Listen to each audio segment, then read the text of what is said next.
Voilà, on va commencer cette rencontre avec Sébastien Monod autour de ce livre, donc Montgomery Clift. D'abord, un grand merci Sébastien, parce que grâce à vous, on a pu revoir ce grand film de Zinman. Voilà, on n'avait pas montré à la Cinémathèque depuis très longtemps, donc c'est aussi très bien pour ça. Alors, c'est une somme, hein, c'est un livre passionnant où vous croisez constamment à la fois toute la filmographie de Clift et sa vie, hein, puisque les deux s'entremêlent sans cesse, et vous montrez qu'il n'y a pas d'un côté l'acteur et de l'autre l'homme, mais tout est vraiment entremêlé, et c'est pour ça que c'est vraiment passionnant. Alors, on y reviendra, mais vous faites même, en fin de compte, un tour complet, je pense, de sa filmographie, puisque vous faites un point sur les 17 films qui jalonnent sa carrière. Oui, Voilà. Je commence par sa carrière au théâtre. Tout à fait, aussi, bien sûr. Par Broadway. Ouais. Mais c'est important parce que justement, il a résisté aux sirènes hollywoodiennes. On lui a, dès le milieu, même le début des années 40, la presse faisait l'écho de ses talents déjà sur les planches, et on le voulait. On voyait vraiment en lui le rôle parfait du jeune premier. Avec un physique, un beau physique, voilà, une intensité dans le regard, un talent. Et lui voyait le côté snob d'Hollywood, le côté faux. Il avait des a priori. Et par rapport à la vérité qui est sur la scène, en direct, la scène de théâtre. Et puis, il faut croire qu'il a, un bout d'un moment, il a succombé et il s'est lancé. Il y a eu un premier essai, je crois, qui avait dû ne pas être concluant. Je sais, là, vraiment, c'est anecdotique. Le vrai premier essai avec Howard Hawks, qui là s'est avéré révélateur. Alors, avant peut-être de commencer, de rentrer dans la carrière. Bon, je le disais, c'est un livre très dense. Vous avez mis plusieurs années à l'écrire. Alors déjà, la première question, c'est comment s'est fait cette rencontre avec Clift? Quel est le premier film que vous avez vu de lui? Et puis comment vous êtes rentré dans ce portrait, dans cette vie d'artiste? Ça pourrait être l'objet d'un roman, peut-être. Parce que j'avais peut-être vu des films de lui, peut-être Les Désaxés, The Misfits. Mais c'est surtout qui est l'un de ces derniers, hein. Oui, un film au début des années 60, film de John Huston, qui est aussi un de Clark Gable et Marilyn, bien sûr, Thelma Ritter, Eli Wallach, et vraiment une belle distribution, un film parfait, un des plus grands films pour moi de l'histoire du cinéma. Et peut-être avais-je vu ce film, mais c'était des vagues souvenirs. Tout ça, en tout cas, c'est peut-être ravivé à l'occasion d'un documentaire qui avait été diffusé sur FR3 à l'époque, c'était dans les années 90, en deuxième ou troisième partie de soirée. Moi, j'étais pas un rat de bibliothèque à cette époque-là, mais plutôt un rat de ciné-club ou de programmes de fin de soirée, le cinéma de minuit et tout ça. Et j'étais à la recherche de pépites ou de choses un petit peu rares. Et j'avais dû voir dans les programmes, je me suis dit, ça peut être intéressant. Là, je suis tombé, je sais pas comment dire, j'arrive jamais à vraiment employer les bons termes. Pourtant, j'écris des livres, mais pour le coup, c'était une sorte de magie. Si, des fois, j'utilise le coup de foudre, quelque chose comme ça, un coup de foudre cinématographique, parce que j'ai vu un acteur en premier. J'ai vu le bel homme, évidemment, ce visage parfait, ce regard lumineux, ce magnétisme dans le regard. Mais j'ai vu une façon de jouer que je n'avais jamais vue nulle part ailleurs. Ça ne m'évoquait rien. Et c'est fabuleux ce qu'il fait. Voilà, là encore, j'ai pas de mots. Et à partir de ce documentaire, il y a une chose aussi importante, c'est que je voyais qu'il avait tout pour plaire.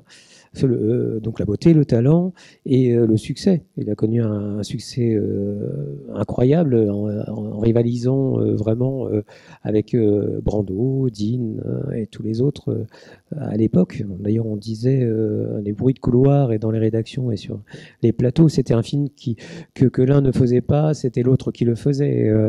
Il y avait une semi-rivalité entre eux. Oui, on le voit aussi dans votre livre, vous donnez la liste à la fin des films ou des scénarios qu'il n'a pas pu, qu'il a laissé de côté ou qui lui ont échappé, etc. Voilà, et c'est absolument incroyable. Hein, c'est énorme.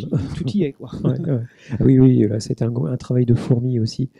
Et alors, je voyais ça, tous ces côtés positifs, cette aura, ce magnétisme, cette beauté, ce talent, et en parallèle, une vie, mais une vie effroyable. Enfin, c'était une blessure, une plaie ouverte, cet homme-là. Et j'ai trouvé ce contraste touchant. Et aussi, oui, j'avais envie de creuser ça et d'aller plus loin. Alors, ce que j'ai fait, c'est que j'ai fait ce que j'ai pu pour essayer d'avoir les maigres documents qu'il y avait, en tout cas traduits en français. Après, je me suis mis aux livres, j'ai trouvé les livres et lu les livres en version originale, puisqu'il n'y en avait pas tant que ça. Deux biographies, la fin des années 70, début 80, traduites en français, intéressantes. Les films, il y en a 17, c'est pas tant que ça, mais il fallait les trouver dans les années 90. Alors j'ai écumé les salles du Quartier Latin à Paris, j'ai réussi à voir The Misfits, les Désaxés là, et d'autres dans la Cinémathèque, j'ai vu Tant qu'il y aura des hommes à Paris. Et ce que j'ai fait, c'est que j'ai décidé de contacter, d'envoyer une petite annonce dans Studio Magazine. Et que j'ai retrouvé il n'y a pas longtemps d'ailleurs. Donc c'était vraiment là, au milieu des années 90, et elle avait été publiée, et je demandais, parce que je ne trouvais pas ce film, ni en VF, ni en VO, je cherchais en VO bien sûr, mais introuvable, L'Arbre de vie, The Rain Tree Country, et d'Edward Mitrick. Et donc, je me dis, si quelqu'un peut m'envoyer la cassette, je suis prêt à payer, et des documents sur Montgomery Clift. Et là, j'ai eu une avalanche de réponses dans les semaines qui ont suivi, dans les jours et les semaines qui ont suivi la parution. Et en fait, peut-être que tout a débuté là réellement, parce qu'il y a eu le documentaire, mais il y a eu aussi ça, il y a quelque chose, là encore, de magique, parce que je ne m'attendais pas à ça. On m'a envoyé parfois des pochettes entières de coupures de presse, parfois même des films, sans me demander quoi que ce soit, de les payer, ni même les frais d'envoi, rien. Spontanément, des documentaires, et j'ai encore des liens avec 2-3 personnes de cette époque-là, qui sont devenues des amis. Et voilà, ça va au-delà finalement du cinéma, ça va au-delà de Clift. Mais j'ai pu commencer à me documenter, à voir finalement tous les films. Quand je voyageais, j'allais dans les clubs pour trouver les cassettes, les VHS. Et je les convertissais en arrivant en France parce que c'était pas toujours le bon format. Enfin, c'était vraiment il y a quelque chose de l'ordre de l'enquête, d'une recherche effrénée, de vouloir en savoir le plus possible, de tout voir. Ce que j'ai réussi à avoir des documents un peu même très rares, un vinyle de l'époque de 1965, cette période-là, quand il avait enregistré La Ménagerie de verre avec d'autres acteurs. Donc c'était la pièce enregistrée. Donc je l'ai en vinyle, en la pochette cartonnée. Quelques documents comme ça qui sont assez difficiles. Le fameux Life dont il a fait la couverture quand il a explosé à la fin des années 40, quand il a connu le succès. Donc c'est très belle couverture. Vous dites dans le livre, Clift change le statut de l'acteur en insufflant à la profession un supplément d'âme et de cœur.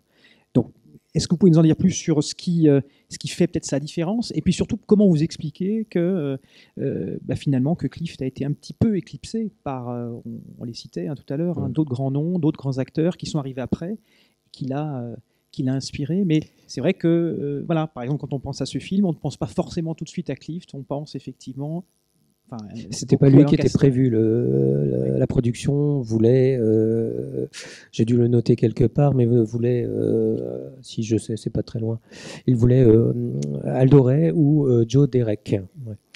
Et c'est Fred Zinman qui a bataillé pour l'avoir. Mais qui avait déjà fait un film avec lui. Il avait déjà fait son deuxième film, The Search, ouais. Les Anges marqués en français, magnifique. Mais voilà, toutes les collaborations avec Zinman ont été parfaites. Et c'est vrai que quand je disais tout à l'heure que c'était une plaie ouverte, finalement, une blessure ouverte, c'était quelqu'un qui ne trichait pas. Et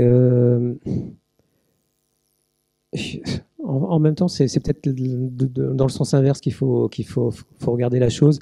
Montgomery Clift a toujours cherché à le mieux incarné possible, au mieux, pardon, excusez-moi, à chercher à être le plus près de ces personnages, et surtout à ce que ces personnages, qu'il y ait une résonance en lui, voilà, c'était pas des personnages. Il a pas fait de comédie. C'était pourtant pas quelqu'un de triste, mais il y a zéro comédie dans sa filmographie. Il y a un ou deux passages dans ses films où on peut sourire parce qu'on voit le talent comique qu'il aurait pu développer aussi. Je crois que c'est dans The Big Lift, La ville écartelée, qui est pas très connue, de George Seaton. De 1951, et voilà, pour échapper à des gens qui le suivent, il se place dans un groupe de musiciens et il chantonne une chanson un peu drôle, et puis il met tout son cœur, et c'est tellement étonnant parce que c'est contre-emploi pour le coup. Et mais voilà, il était il voulait la vérité. Voilà, dans le cinéma, à l'écran, pour lui, c'était à l'écran qu'on voyait la vérité. Ouais. Et c'était c'est pour ça que c'était quelqu'un de très mal dans sa peau, qui avait plein de problèmes, des problèmes de santé principalement. Il a sombré dans l'alcoolisme progressivement, avec Tant qu'il y aura des hommes. Jusqu'à Tant qu'il y aura des hommes, c'était à peu près correct. Là, il a commencé vraiment à parfois arriver sur le plateau, ce qu'il ne faisait jamais avant, un peu sous. Et il y a une scène d'ailleurs de beuverie, enfin, avec Burt Lancaster, qui est un peu drôle, si je puis dire, parce que il avait une phrase à dire et il était réellement sous, et il a pas réussi à la dire, donc elle a été coupée. Et c'était quelqu'un, donc voilà, de plutôt malheureux, qui avait pas mal de boulets, qui avait pas mal de voilà, je le répète, de plaies. Il avait aussi ce problème avec lui-même à régler, cette homosexualité qu'il ne supportait pas, qu'il refoulait. Plein de choses comme ça. Et c'est vrai que tout ce que vous dites, on le retrouve en particulier dans ce film-là, aussi, puisque l'addiction à l'alcool, on retrouve l'alcool, on retrouve la violence, le sadisme aussi, dont vous parlez aussi dans le livre. Bon, on le voit aussi dans la manière dont il est traité par ses supérieurs, le fait qu'il soit pas très, très mal dans sa peau, isolé, etc. Bon, on retrouve tout ça effectivement. Et c'est pour ça qu'il cherchait. Et la faille, surtout, c'est ça. Il cherchait, voilà. C'était peut-être une thérapie finalement. Ouais. Enfin, il cherchait. Il y avait un rôle cathartique dans tout ça. Il était suivi par un psy, mais il faisait pas trop le boulot. Il se servait de lui pour briller. Eh ben, ces blessures et tout ça, on les retrouve dans ces personnages. Pour revenir à la question initiale, et ce sont toujours des hommes, souvent montrés du doigt, des hommes blessés, des hommes qui se rebellent, aussi là, des hommes droits, des hommes fragiles, vulnérables, mais avec une force intérieure. Et là, dans ce film, c'est flagrant.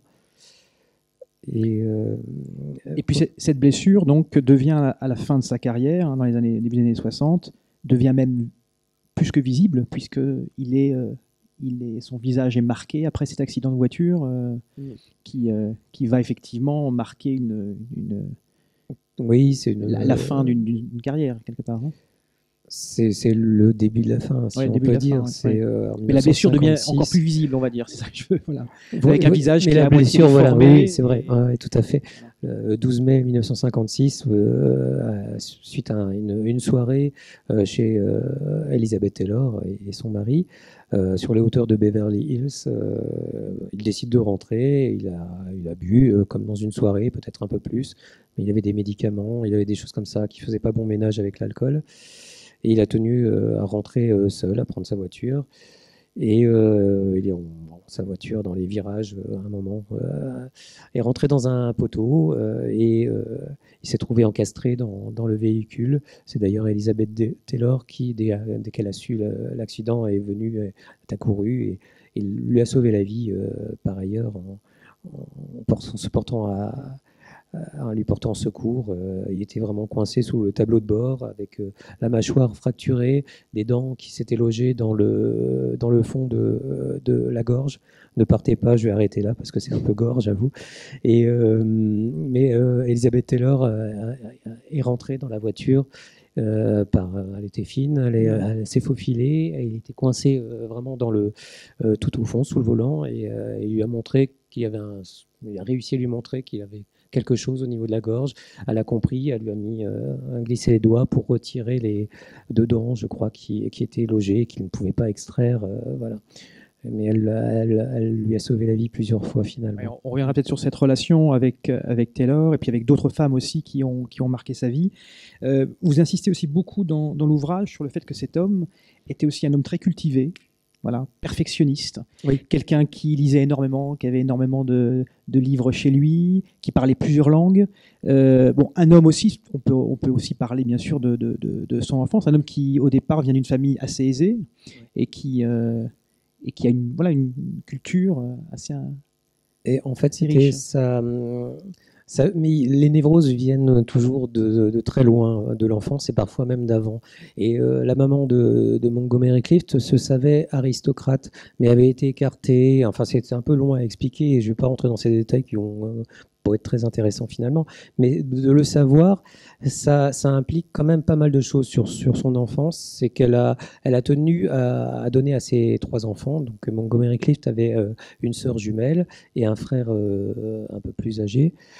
Et elle a tenu, cette femme, à donner l'éducation qu'il méritait, qu'elle pensait leur voir attribuer en tant que possible aristocrate.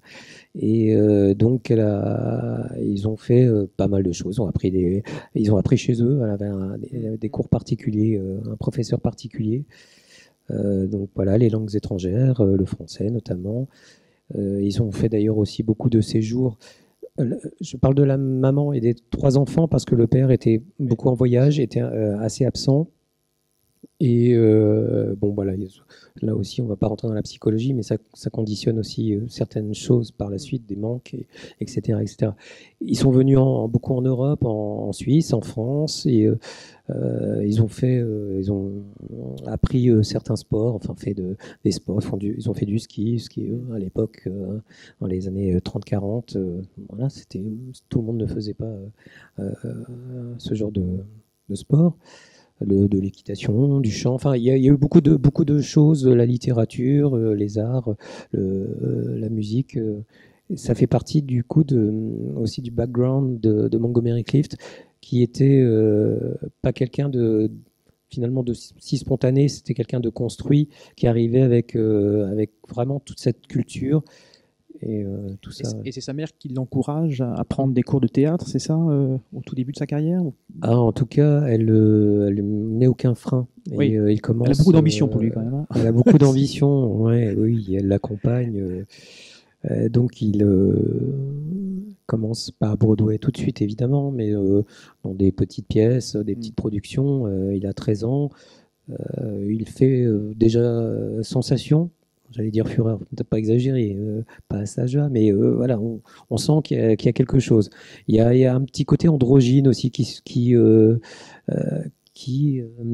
attire un petit peu l'œil, qui intrigue. Et il fait des bonnes rencontres aussi.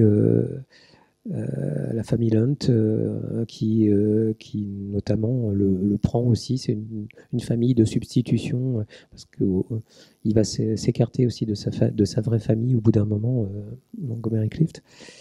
Et il va trouver pas mal de familles comme ça, de mères adoptives, enfin de mères de substitution. Et il va finir par monter sur les planches à Broadway et à connaître un vrai grand succès. Et donc oui, sa maman au début est très très présente, à courir les castings avec lui, à vouloir encore une fois le meilleur pour lui. Et on l'appelait le petit prince à cette époque-là, c'était le prince. Oui, on peut comprendre. Il y aura une autre mère de substitution, c'est cette fameuse Mira Rostova, qui est sa coach. Ouais. Et il dit lui-même qu'il n'aurait pas eu la même carrière s'il n'avait pas eu cette femme à ses côtés. Mais oui. Mais puis il n'a pas non plus forcément, il n'a pas fait que du bien. Mais... Non, on parlait. Mais il avait besoin de ça. Du psychiatre tout à l'heure qui ne faisait pas forcément du bien, qui l'entretenait plutôt dans l'alcool au lieu de l'en sortir.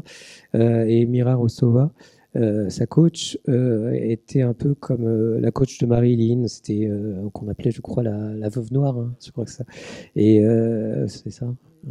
Et c'était une des personnes de l'ombre comme ça qui manipulaient, mais peut-être avec le consentement des personnes concernées, Marilyn ou Montgomery Clift, si bien qu'il y avait une relation pas fusionnelle, mais Montgomery Clift se sentait un peu dépendant d'elle. Je pense que sincèrement, elle a donné une direction à sa carrière. Elle l'a beaucoup aidé. Enfin, il y avait le talent, hein, évidemment, et une présence de Montgomery Clift. Mais elle lui a peut-être, elle l'a mis dans des directions, dans celles qui lui convenaient peut-être le mieux. Et pendant justement le tournage de Tant qu'il y aura des hommes, il y a eu un clash entre eux. Et c'est important aussi parce qu'on voit que, je le disais tout à l'heure, c'est le sommet de sa carrière en introduction, mais c'est aussi le moment où c'est le début du déclin. Il y a eu ce clash et on lui a demandé à Mira Rostova de quitter le plateau. Parce qu'elle perturbait, voilà, ça plaisait pas et ça plaisait.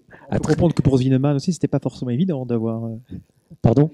Pour Zinnemann, ça devait pas forcément être évident d'avoir aussi ce type de personne. Ouais.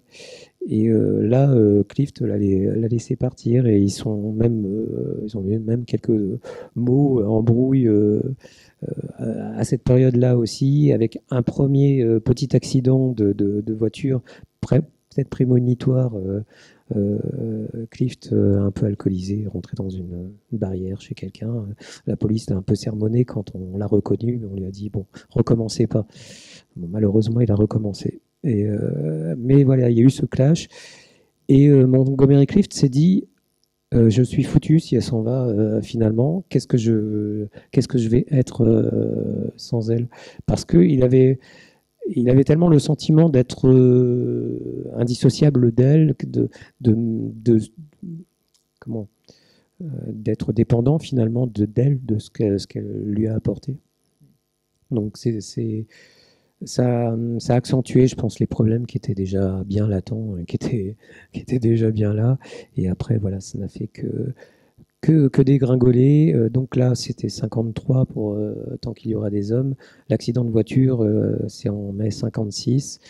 Il est décédé en 1966. Donc c'est vrai que de 1953 à 1966, il a fait encore de belles choses. Il a joué dans de très grands films, Les Désaxés, dont on parlait tout à l'heure. Mais il y avait quelque chose de 61 pour Les Désaxés, oui. Ouais, 61, oui. Il y avait quelque chose de cassé. Et après, de toute façon, après l'accident, il avait perdu sa beauté, puisqu'il avait subi non pas une chirurgie esthétique, mais juste réparatrice. Et il y avait une partie de son visage qui était figée. Et on privilégiait le profil de roi pour les gros plans, par exemple, parce que c'était celui qui était qui restait expressif. Et il avait perdu, voilà, quand même sa beauté et sa jeunesse, parce que là, en 53 ou même en 56, quand il tournait L'Arbre de vie, il avait 36 ans. Et il en paraissait facilement 10 de moins. Même là, il fait genou quand même. Il a 33 ans. Et d'un seul coup, l'âge l'a rattrapé. Et après, dans les années, fin des années 50, c'est visible dans Soudain l'été dernier, par exemple. Il y a très peu de temps qui sépare Tant qu'il y aura des hommes de Soudain dès l'été dernier. Vous avez peut-être vu, c'est un film quand même qu'on montre de temps en temps à la télé. Et c'était en 59, donc voilà, il y a 6 ans d'écart.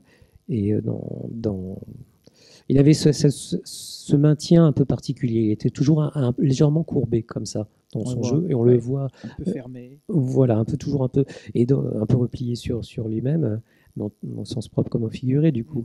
Et dans Soudain l'été dernier, il fait pas vieillard, faut pas exagérer, mais c'est accru encore cette sensation d'être plié, sous le poids de difficultés, le poids de la vie. Alors, on revient peut-être au début de sa carrière. On disait une carrière fulgurante, 17 films, comète dans le ciel d'Hollywood. Donc, on peut revenir peut-être. On peut pas repasser tous les films, mais peut-être quelques titres. Et on peut commencer par son apparition. Le premier film qu'il tourne, parce que finalement, The Search sera montré avant. Ouais. Red River, mais c'est Red River qu'il tourne en premier. Oui. Rencontre avec Hawks, premier film, 1948. Et là, on découvre donc effectivement l'acteur, le physique aussi, la beauté. Et puis c'est le début d'une. Et finalement, c'est Zinman qui le révèle au public, en tout cas. Oui, tout à fait. Puisque c'est The Search, Les Anges Marqués, qui sortent avant La Rivière Rouge, Red River, qui a été tourné avant. Mais pour des raisons juridiques, le film a pris du temps, enfin, ça a demandé du temps pour qu'il sorte. Et Fred Zinman le révèle au public, finalement c'est lui. Donc il le retrouve là sur Tant qu'il y aura des hommes. Et dans The Search, c'était aussi le rôle d'un soldat, c'est un GI dans l'Europe juste après-guerre, dans l'Allemagne dévastée. Et il avait aussi déjà il avait toujours eu cette lumière, cette présence lumineuse, ce magnétisme, je redis, dans le regard. C'est visible sur grand écran, on le voit encore plus. Je ne sais pas si vous avez. Là aussi, on l'a vu. Le regard, on l'a vu. On dit que c'est le pendant de Lorraine Bacall, mais. Mais oui. Je crois que on avait dit, Lorraine Bacall était surnommée The Look, et je crois que on disait que l'équivalent masculin était Montgomery Clift. Oui, on le voit, les yeux sont absolument magnifiques. Et il avait les yeux verts, donc très clairs et très grand aussi. Et c'est vrai qu'il y a des moments là, je me suis dit oui, effectivement, je comprends aussi ce qui m'a attiré, mais comme un aimant vers lui. On peut pas rester en dehors de ça, parce qu'il nous attire, et il est lumineux, alors que l'homme est triste et sombre, mais l'acteur donne ce que l'homme n'a pas finalement. Et ce qu'il n'a pas, voilà, c'est dans The Search, vraiment très, très, très rapidement, il prend sous son aile un garçon qui est orphelin, qui retrouve pas sa mère, c'est qui donne le titre, The Search, la quête, la recherche, ce qui n'a pas été traduit comme ça en français, c'est le mystère des traductions. Mais donc il va aider ce gamin à retrouver sa maman. Et voilà, homosexuel, il savait qu'il allait pas, enfin il voulait pas forcément se fondre dans le moule et faire comme beaucoup d'autres, se marier, fonder une famille. Il met à l'écran aussi finalement ses désirs, et là son désir de paternité et ce rôle d'homme, de père finalement, alors qu'il est pour le coup très jeune. Et oui, c'est un film émouvant. Et si vous pouvez le voir, c'est très très très dur à trouver. Il doit peut-être exister en DVD, mais pas en version française. Enfin, même pas sous-titré. Alors, on parcourt rapidement, et puis s'il y a des questions, bien sûr, hein, vous pourrez les poser. Donc, rencontre avec Hawks. Ensuite, c'est une autre rencontre un peu plus tard, quelques temps après, avec Liz Taylor, hein, Elizabeth Taylor. Donc, une amie, plus qu'une amie même, hein, je crois qu'elle l'a demandé en mariage. Hein. Je crois Oui. qu'elle voulait l'épouser. Elle était folle amoureuse. Elle a dit, mais tu es plus que ma femme, tu es l'amour de ma vie. Mais voilà, c'était presque des jumeaux. Voilà, c'est ça. Ils avaient une différence d'âge, hein, elle était plus jeune. Parce que c'est important aussi, hein, la gémellité, le fait qu'il ait une sœur. Il était jumeau. Le fait qu'il ait une sœur jumelle. Et ils se sont rencontrés, mais on n'en a pas encore parlé. C'est bien dommage de se rencontrer sur le tournage, avant le tournage de Une place au soleil, qui est un film magnifique, un de mes préférés de Montgomery Clift. Et là aussi, mais bon, je suis pas très partial, un des plus grands films pour moi aussi de l'histoire du cinéma. Film de George Stevens en 1950-51. Et ils se sont rencontrés pendant la première du film L'Héritière qu'il venait de tourner avec William Wyler, que Montgomery Clift venait de tourner juste avant. Et voilà, c'était de coutume à l'époque de venir avec la star du prochain film. Et ils se sont retrouvés dans la même limousine. Et Montgomery Clift était un peu étonné qu'on lui mette une gamine finalement dans les pattes, si je puis dire. Elle avait, je crois, 17 ans à l'époque. Et un peu fofolle, elle avait commencé très tôt le cinéma.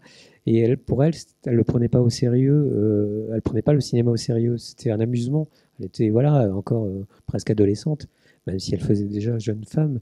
Montgomery Clift, au contraire, c'était tout l'opposé. Il venait du théâtre et je parlais de La Vérité tout à l'heure, le cinéma, mais tout ça, c'était très sérieux pour lui. Et vraiment, on pouvait penser que ça a commencé mal, mais comme dans les films ou dans les romans, les plus improbables rencontres font les plus belles histoires. Et en l'occurrence, ouais, c'était une belle rencontre. Alors sur ce film déjà, où ils sont merveilleux. Alors dans les années 50, on les a surnommés Liz Taylor et Monty Clift, le plus beau couple d'Hollywood des années 50. Il faut les voir dans Une place au soleil. Et ensuite, donc sous un été dernier, c'est ça, en 59, donc oui. Ils se retrouvent. Ils en font combien? Ils en font 2 ensemble? 2 films? 3 dans L'Arbre de vie. L'Arbre de vie, il y avait Eva Marie-Saint aussi. Oui. Donc en 56, et le film de Mankiewicz en 59, Soudain l'été dernier. Soudain l'été dernier, qui est magnifique aussi. Oui, que vous dites aussi dans le livre que c'est aussi un film qui relance un peu sa carrière, un moment où il avait un creux aussi. Oui, oui. C'est un peu le dernier sursaut, on va dire, peut-être avant. Oui, il a remonté un peu la pente à ce moment-là.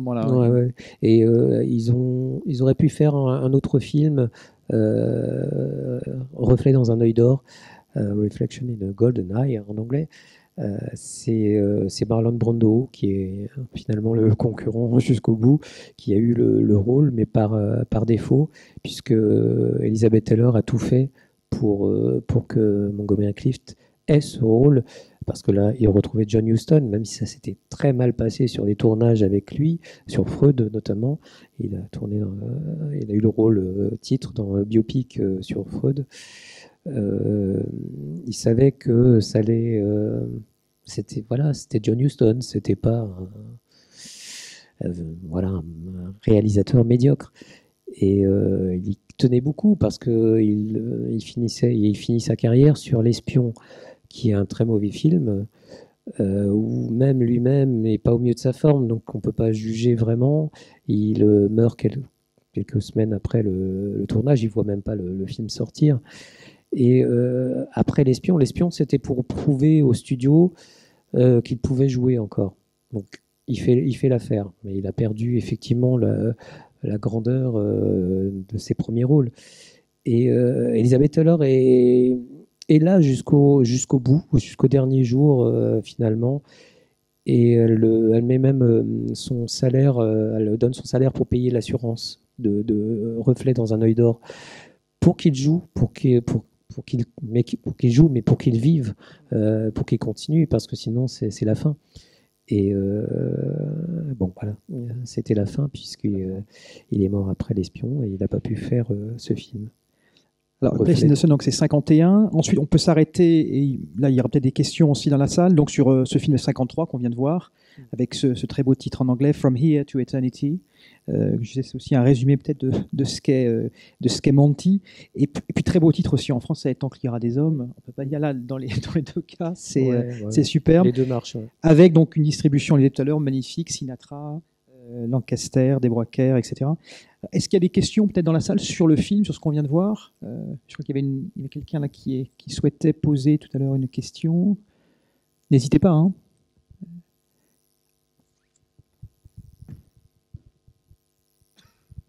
Pouvez-vous nous parler du code ICE et de la façon dont tout était détourné? Mais oui, c'est vrai que le code ICE régentait le monde cinématographique de l'époque. C'était un code de censure, finalement, ni plus ni moins, puisqu'on interdisait de parler. Il valait mieux éviter de parler trop de la sexualité. Alors, dès que c'était une sexualité différente, alors là, c'était vraiment impossible. Et donc là, il y a beaucoup, j'y reviendrai. Et puis, il y avait aussi la violence, des choses comme ça, même les violences qui n'étaient pas gratuites, qui s'expliquaient. Fallait que tout soit édulcoré. Enfin, on ne parle pas trop franchement de ou suggéré ou détourné. C'est le code ICE finalement qui a amené ça. Bien sûr. Parce que les réalisateurs ont voulu continuer à parler, et les scénaristes, de ce qu'ils voulaient voir, des projets qu'ils voulaient monter. Donc pour maintenir, pour pouvoir réaliser ça, avoir les financements et avoir surtout le sésame pour être diffusé en salle, il fallait obligatoirement contourner. Et ce film est quand même un bon exemple de ce contournement, puisque j'en parlais rapidement en présentation, dans le roman de James Jones, dont le film est adapté, qui date vraiment, c'est contemporain, hein, c'était en 1951. Il y avait quand même des choses énoncées plus ouvertement. C'était une réelle critique de l'armée. C'était aussi d'expliquer. James Jones avait fait la guerre, savait de quoi il parlait, c'était pas du tout inventé. Il lui avait mis de sa propre expérience aussi, homosexuelle, et il voulait aussi parler de ça, dans des mondes comme ça confinés, dans des sortes de microcosmes de possibles relations. Enfin, c'est pas que ça, évidemment, le livre et le film, mais c'est aussi ça. Et c'était plus clairement raconté. J'ai pas lu le livre, mais j'aimerais bien lire le livre initial, pas celui qui a été censuré. Et pour voir, essayer de comprendre ce qui était choquant. Mais finalement, aujourd'hui, en 2018, ça nous paraît un peu ridicule tout ça, parce qu'on montre tellement de choses aujourd'hui, et c'est peut-être en ça qu'on pourrait penser que ce film démodé, parce que c'est vrai qu'on en parlait tous les deux tout à l'heure. J'avais lu une critique en disant que le film peut-être avait vieilli. Moi, je ne trouve pas. Je trouve qu'il parle bien de son époque, mais aussi en négatif finalement, puisque c'est parce ceux que l'on veut cacher que l'on peut comprendre, qu'on peut voir un peu mieux finalement. Ça révèle beaucoup plus de choses, les non-dits, les choses. Et il y a des choses, il y a des passages très émouvants. La relation est très forte entre Burt Lancaster, donc c'est le sergent-chef Warden, et Prewitt, Robert Lee Prewitt, joué par Montgomery Clift. Il le couve du début jusqu'à la fin. Et il y a des gestes de tendresse pour lui quand dans leur scène où ils sont sous tous les deux et il lui caresse la tête. Enfin, on se dit mais voilà, c'est quand même deux soldats. Ok, ils sont ivres, mais là on va un peu plus loin que quand même que précédemment. Enfin, il y a quelques audaces. Qui ont été faites. D'ailleurs, la Jeep n'arriverait pas à ce moment-là, ça commencerait à devenir gênant quelque part. C'est peut-être ça. On ne sait pas très bien où la scène aurait pu aller. Oui, il y a une réelle tendresse. Alors, il y a une admiration, parce que voilà, il y a une réelle admiration de l'homme, de l'un pour l'autre. Il y a une franche amitié. Après, moi, je peux dire ça parce que le roman évoque tout ça. Le spectateur pourrait dire oui, non, affabulation, vous racontez n'importe quoi. Non, on raconte pas n'importe quoi. Tout ça est décortiqué dans de nombreux articles que voilà, j'ai synthétisé aussi dans le chapitre sur ce film. Là, je ne veux pas rentrer dans les détails, mais effectivement, il y a aussi des symboles. Il y a cette passation qu'on retrouve dans Red River. Je vais arrêter les digressions. Mais le couteau qu'au début Fatso abandonne sur le sol, c'est Warden, le sergent, qui lui dit de le laisser, quoi, qui le désarme. Et puis peu après, il offre ce couteau au jeune Prewitt. Et c'est ce couteau qui va faire justice quelque part, qui va tuer la personne qui a tué l'ami de Sinatra. Il y a beaucoup de choses comme ça. Le couteau, c'est pas rien non plus, c'est pas anodin dans le symbole.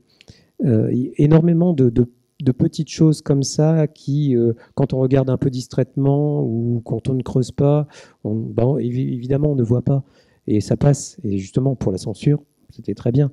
Mais quand on creuse, quand on fouille un peu, quand on a un petit regard de psychologue ou même voilà, si on est un peu sensé, et surtout si on a lu James Jones dans ce roman, ben voilà, on sait qu'il y a autre chose, il y a une deuxième lecture possible. Et puis de toute façon, c'est aussi un roman et un film où les relations hommes-femmes sont vouées à l'échec. On le voit bien, il y a beaucoup de sincérité, il y a de l'amour. Là aussi, il n'y a pas de problème sur ça. Sauf que, par exemple, Warden, joué par Burt Lancaster, avec Deborah Kerr, donc Karen Holmes, ils s'aiment. Sauf que c'est une relation illégitime et qui est vouée à l'échec. On sent en approchant de la fin qu'il y a peut-être une possibilité parce qu'il va devenir officier, parce que tout ça. Mais ça ne se fait pas. C'est un échec. C'est dans cette relation. Pareil avec Robert Ely Prewitt, joué par Montgomery Clift. Il tombe amoureux d'une fille qui travaille dans un bar. Dans le roman, c'était pas comme ça. C'était un vrai bordel, pardon. Et c'était une prostituée. Là, c'est juste une entraîneuse. Enfin, et c'est pas non plus anodin qu'un homme tombe amoureux d'une femme qui ne s'engage pas, qui ne peut pas s'engager. Et elle a aussi un rôle fort de Narid, Lauren, dans le film. Elle ne peut pas s'engager avec un simple soldat. Elle a un rêve de grandeur, enfin de gravir les échelons qui vont empêcher justement cette histoire. Et voilà, leur histoire n'aboutit pas, ne peut pas aboutir. C'est aussi un échec. Donc voilà, il y a plusieurs choses si on décortique, qui permettent de comprendre le propos initial. Et puis il y a cette scène, donc on le disait en introduction, cette scène mythique avec Lancaster et Deborah Kerr sur la plage. Comment vous expliquez, quel est votre regard là-dessus sur sur cette scène qui est très forte, avec un érotisme incroyable, etc., qui dure très peu de temps finalement dans le film, Oui, mais elle est très qui courte. rentre dans l'histoire du cinéma et qui, à un moment donné, quelque part, résume tout le film. Enfin, c'est devenu l'image c'est qui est devenu l'image du associée, film, qui a voilà. été après sur les jaquettes. Voilà, D'ailleurs, on a fait un etc. effort dans le programme, vous avez vu, on n'a pas choisi cette image. C'est bien. Qui est magnifique, mais on a voulu quand même mettre c'est une très belle scène. Hein, c'est une très belle photo avec Clift. cette scène est magnifique, elle est fulgurante. Mais Fred Zinman a été futé sur ce coup-là parce que là encore, il voulait contourner les censeurs en focalisant l'attention sur ces scènes-là. Des scènes dénudées quand même. Il s'enlace embrassé par les vagues chaudes du Pacifique. Enfin, c'est quand même très torride ce passage. Et voilà, tous les feux sont braqués là sur cette scène et ça a marché. Hein. Et le film n'a pas été censuré au final dans sa version voulue par Zinman. On a dit wow, c'est magnifique, c'est beau, cette scène est superbe et tout ça. Et grâce à ça, finalement, le réalisateur a pu évoquer, traiter tout ce qu'il a voulu traiter, en trichant, hein, évidemment, avec cette seconde grille de lecture, tous ces sous-entendus, ces symboles, etc., etc. Tout ça peut être contenu dans le film, montré discrètement, et pendant que tout le monde regarde ces belles scènes mythiques maintenant, et qui éclipsent d'ailleurs une autre très grande scène qui est le contrepoint, celle du clairon quand Montgomery Clift, quand Prewitt, il est tellement proche de ces personnages que j'ai envie de dire que c'est Montgomery Clift qui joue qui est le personnage. Quand Prewitt joue pour son ami mort, c'est une scène quand même. Moi, je peux pas m'empêcher d'avoir les larmes aux yeux aussi à chaque fois parce que il y a tout ce film, tout ce qu'on sait avant, toutes les souffrances endurées l'un et l'autre, deux hommes qui ont pris beaucoup de coups, qui sont droits, on a envie d'être avec eux, on a une empathie, et puis là il y a cette rupture très très très forte avec cette musique aussi, voilà, qui ajoute, et puis et on n'en a pas parlé, mais il y a la musique. Ok, il y a la boxe. La boxe, c'est pour extérioriser sa colère, extérioriser ce qu'il a et ce qu'il veut plus faire d'ailleurs. Et il y a la musique aussi. La musique, c'est plutôt la musique adoucit les mœurs. La musique, c'est la culture, c'est l'art, c'est la douceur. Et c'est un moyen aussi d'exprimer des sentiments. Il ne quitte jamais l'embout de son instrument. C'est une sorte je sais pas, je ne retrouve plus le terme de porte-bonheur quelque part, quelque chose qui l'aide à supporter finalement les coups qu'il reçoit. Et tout ça, sachant tout ça, de le voir jouer avec les larmes aux yeux, et de voir à côté l'autre soldat qui ne comprend pas, parce qu'il voit un homme pour lui, l'instrument, c'est pas un instrument, ça fait partie de l'armée, c'est comme un fusil, c'est au même titre. Il ne fait pas de différence et ne comprend pas pour ce qu'il. On le voit désarmé, il le regarde, le plan s'attarde un tout petit peu sur ça. L'armée, voilà, on ne comprend pas, ne met pas les émotions en avant. Il y a la très belle relation aussi entre Prewitt et puis Maggio avec Sinatra qui est vraiment magnifique. Hein. D'ailleurs, on comprend pourquoi Sinatra aussi a eu cet Oscar, parce qu'il est aussi absolument fabuleux dans ce film, une présence incroyable. Enfin, c'est un acteur magnifique. Puis la manière dont il meurt dans ses bras, il l'embrasse pratiquement. Enfin, c'est vraiment là, on a vraiment aussi une scène visage contre force. Visage, et là, c'est une franche amitié pour le coup, et c'est très beau. C'est vraiment magnifique. Parce que là, on est aussi dans l'amour universel. Enfin, on est contre la guerre. C'est aussi un film d'opposition, de la brutalité, la vulnérabilité, l'amour, la guerre, etc., etc. Et cette guerre finalement qui arrive très tard. parce que on l'oublie presque finalement. C'est un prétexte. 3/4 du film, c'est pas un film de guerre, comme on le disait tout à l'heure. Les spectateurs ont été déçus à l'époque, une partie, parce qu'ils s'attendaient à voir des scènes de guerre, de bataille, etc. Et c'est pas tant le propos de ce film, c'est un drame humain, c'est avant toute chose.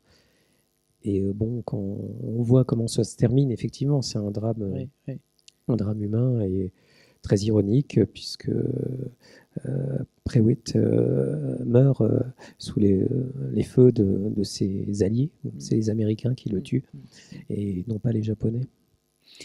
Alors, on poursuit un petit peu notre parcours dans cette carrière. En 58, The Long Lions avec Brando. Ça, on peut en parler peut-être rapidement, mais c'est cette rencontre aussi avec un autre acteur, évidemment immense, qui aura été aussi inspiré par Montgomery Clift.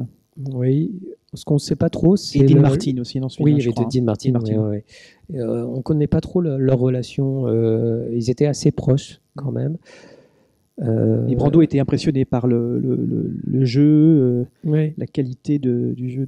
Ouais. Il a tenté, comme Elizabeth Taylor, de le sauver. Il l'a vu sombrer dans l'alcool. Et il est allé le voir, il a essayé de le secouer à sa manière. Et c'était Il a proposé de faire une cure de désintoxication avec lui, c'est ça ? Oui. De partir tous les deux pour se faire soigner. C'était aussi une belle rencontre, ces deux-là. Alors, c'était des frères ennemis, finalement, des frères ennemis. Ils étaient en rivalité, puisqu'ils avaient à peu près le même âge. Ils jouaient un peu dans la même cour, quand même, plus ou moins venant de l'Actors Studio, même si Montgomery Clift était mauvais élève. Il était assez distant par rapport à ça. Il a pris ses distances très vite. Mais il y avait quand même l'intensité du jeu, l'introspection pour faire ressortir la tension à son paroxysme. Et donc c'est pour ça aussi qu'à cette époque-là, c'est assez flagrant. Il y a des grands films qui sont proposés à l'un comme à l'autre. Et oui, quand c'est pas l'un qui joue un film, c'est un autre. Oui, sur les quais, ça devait être Montgomery Clift. À l'Est d'Éden, aussi, avec James Dean. Mais il y a d'autres films avec Brando, d'ailleurs, qui ne me viennent plus. Mais il y en a tellement, finalement. Beaucoup de films qu'il a refusés. The Streetcar Named Desire. Oui, aussi. Le Tramway au désir, c'était aussi Sunset Boulevard. Oui, vous en parlez aussi. Ouais. Là, c'était un problème plus personnel, peut-être, parce que ça renvoyait à sa situation à lui par rapport à sa propre mère, et le fait que l'homme tombe amoureux d'une femme plus âgée. On disait pas mal de choses, mais pas par rapport à sa mère. On disait pas mal de choses sur Montgomery Clift par rapport à une femme qui a beaucoup compté dans sa vie aussi, qui était là aussi comme une mère de substitution. C'est une chanteuse et actrice qui l'a un peu pris sous son aile, Montgomery Clift, et qui l'a peut-être un peu entraîné, d'ailleurs un peu davantage dans le tourbillon de l'alcool. Et on savait que voilà, il y avait une relation un peu bizarre, qui tournait mal avec cette femme. Et si bien que je crois qu'il y a même une pièce de théâtre qui a été créée sur eux pour à peu près à cette époque-là. Donc tout ça était dans les airs. Et puis donc Montgomery Clift n'a pas voulu donner plus de grain à tout ça, et n'a pas voulu se faire battre davantage, et il a refusé Sunset Boulevard. On parlait de Brando, donc évoquons Kazan aussi, puisqu'il a fait un film avec Kazan en 1960, Wild River. Le fleuve sauvage. Avec le maître Kazan. Oui, ouais. Oui, et là encore un personnage qui se rapproche du sergent Prewitt. C'est un homme qui a des fêlures, qui est pas psychologiquement, pas forcément très bien, et qui reçoit aussi des coups hein, dans le film. Ce sont les habitants d'un village qui s'acharnent sur lui. C'est un film à mettre en relief, en rapport avec justement Tant qu'il y aura des hommes, mais aussi les désaxés, avec toujours cette fragilité, ce côté blessé, cassé de l'homme. Il y a aussi Le bal des maudits dont on parlait avec Marlon Brando, Young Lions. Là aussi, il joue encore le rôle d'un soldat qui est doublement attaqué parce qu'il est juif en plus, et donc voilà, il subit aussi des coups. Et ce sont mais c'est flagrant, c'est fou quand même de voir qu'il y a un type. Enfin, on ne peut pas nier qu'il y a un type de personnage quand même récurrent, de l'homme attaqué, de l'homme qui se défend et qui est bien, qui montre bien aussi ce qu'il y a tout derrière et ce que je raconte dans mon livre, le rapport à l'homme.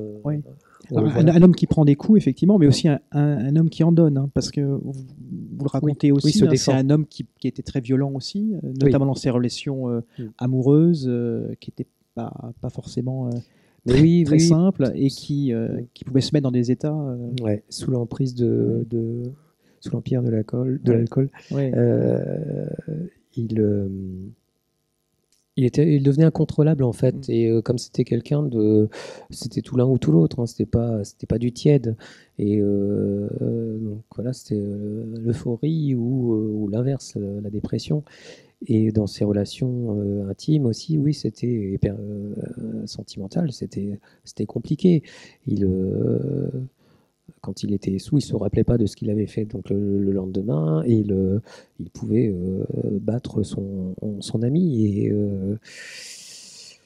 il s'excusait, il pleurait le lendemain, mais c'était quelqu'un qui était aussi dans une relation très, très particulière dans sa vie privée, dans ses actions, dans son attitude personnelle. Voilà, et en 61, donc c'est la rencontre avec une autre fêlure, Monroe, qui est, pour moi, c'est le meilleur film de Marilyn, de Misfits, les accès, avec Clark Gable d'un côté, et puis donc Montgomery Clift qui les rejoint. Alors on se souvient aussi. On met en John avant Huston aussi, Marilyn Monroe, on met en avant Clark Gable. Montgomery Clift fait partie du trio qu'on met en avant. Il arrive très tardivement dans le film, au bout d'1 heure. C'est un film qui dure assez longtemps, plus de 2 heures ou 2 heures et demie.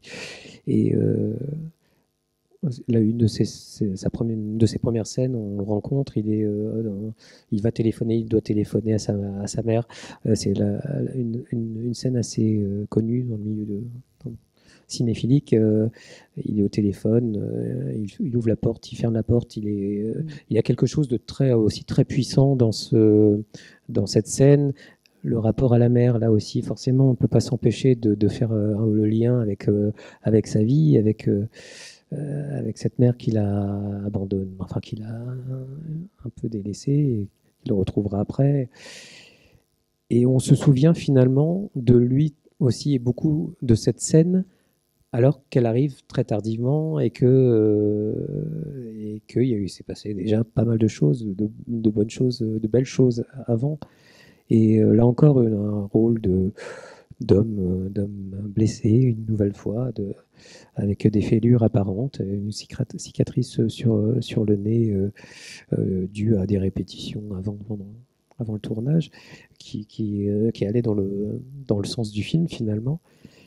Et oui, de blessés, parce que Marilyn l'était aussi. C'est son dernier film achevé.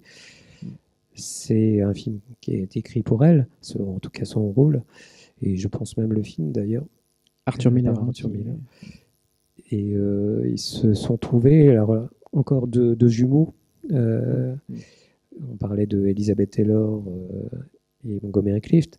Là, il y avait une relation d'amitié amoureuse. Avec Marilyn Monroe, ça allait encore plus loin. C'était là la vraie gémellité, parce que ils vivaient la même chose, ils vivaient le même drame intérieur, enfin personnel. Ils prenaient les mêmes médicaments, les mêmes drogues finalement, des médicaments un peu costauds. Ils étaient tous les deux, pas, voilà, ils avaient tendance quand même à boire un peu plus que la normale. Et il y a de très belles scènes hein, dans ce film où ils se retrouvent dans l'arrière, dans la remise d'un café, d'un bar. Lui, Monty est allongé sur les genoux de Marilyn, elle lui caresse la tête. Lui, il a un bandage parce qu'il s'est blessé dans un rodéo. Et comment ne pas voir Marilyn Monroe et Montgomery Clift? On ne voit plus Pierce et Roselyne. C'est de toute beauté. Mais en même temps, c'est dramatique et c'est très lourd parce qu'on sait que c'est presque le dernier film de tous ces géants. Oui, puisque Gable va mourir quelques temps après. Marilyn quelques mois après et Monty quelques années après, mais il ne fait presque plus rien après. Est-ce qu'il y a des questions avant qu'on se sépare? Alors, il y a d'autres titres, hein, on ne pouvait pas tout rappeler. Je voulais juste aussi, peut-être pour terminer, lire ça résumera un peu ce portrait que vous avez fait, mais ce que Mastroianni dit de Clift. Il y avait James Dean et Marlon Brando, mais le véritable initiateur de ce qui allait être connu comme l'anti-héros rebelle du XXe siècle, c'est Montgomery Clift.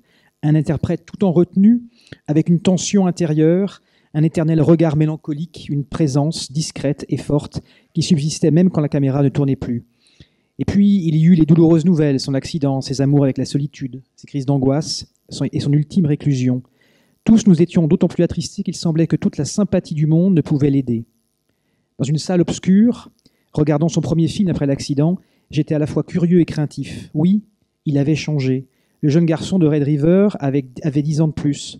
Ses yeux reflétaient l'expérience de toute une vie. Son éternelle mélancolie était désormais teintée d'une souffrance personnelle. Pourtant, sa présence, elle, était toujours aussi intense, même quand la caméra ne tournait plus. Voilà, je trouve que c'est très très belle. Résume bien, ça résume bien, effectivement. Je l'avais oublié cette citation. Tout ce qu'on vient aussi de rappeler. Ouais. Puis le regard, lui, par contre, a toujours brillé jusque dans son plus mauvais film, qui est son dernier, qui est malheureusement une production française. Ouais. Merci en tous les cas, Sébastien, de nous avoir redonné envie aussi de revoir ces films avec ce grand acteur. Et merci aussi pour ce livre. Alors, on peut le trouver... je sais on le trouve assez facilement en Fnac. Ici, c'est ombre blanche. Sur Internet, on le trouve très facilement. Dans la librairie, la grande librairie de Toulouse, je sais qu'il était. Ombre blanche, oui. Ouais, c'est ça. Parce que quelqu'un l'avait pris en photo, me l'avait envoyé, donc je sais qu'il y était, en tout cas à une époque. Donc on peut le trouver quand même assez facilement. Et 400 pages qui sont a priori pas si difficiles à lire d'après les retours que j'en ai. Et qu'on lit. Alors c'est très étonnant, on dit qu'on le lit comme un roman, peut-être parce qu'on sait que je suis romancier aussi, mais finalement ça me fait plaisir, c'est plutôt un compliment, ça veut dire que j'ai réussi à embarquer.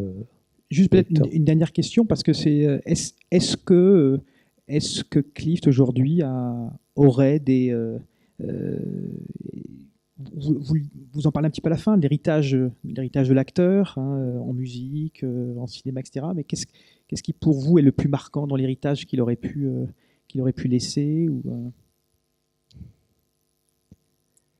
Il a finalement c'est pas laissé d'empreinte, au contraire, il a laissé une empreinte assez forte, mais qui n'est pas toujours réanimée, je parlais d'une malédiction tout à l'heure, il y a quelque chose, il reste dans l'ombre, en tout cas en Europe et en France. Aux États-Unis, on l'a un peu moins oublié, forcément, parce que c'est son pays de naissance. Et c'est finalement difficile. Moi je me suis amusé à fouiller, à aller voir. Il y a quand même pas mal de références, mine de rien, à cet homme-là dont on ne parle presque plus aujourd'hui.